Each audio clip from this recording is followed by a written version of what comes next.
Passato prossimo versus imperfetto indicativo. Teraz sa pozrieme na to, kedy používať passato prossimo a kedy imperfetto indicativo.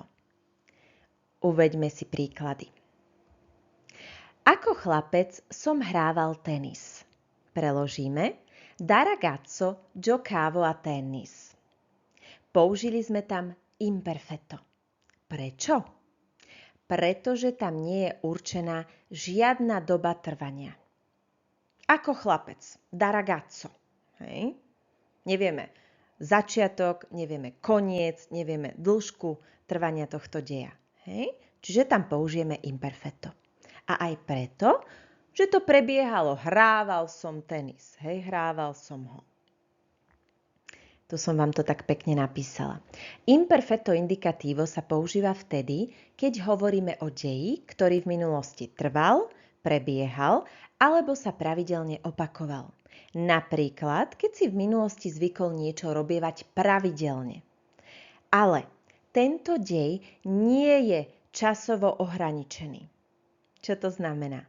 To znamená, že vo vete nie je určený začiatok, koniec alebo trvanie tohto deja. Nie je to tam vo vete určené. Hej. Druhý príklad.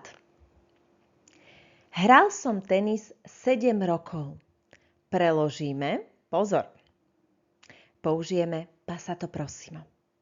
Ho giocato a tennis per 7 anni. Prečo tam použijeme passato prossimo? Pretože vo vete je určená doba trvania. Aj som vám ju tam počiarkla. Per 7 anni. Hej. V takomto prípade použijeme passato prossimo, pretože sme určili dobu trvania tohto deja. Hej.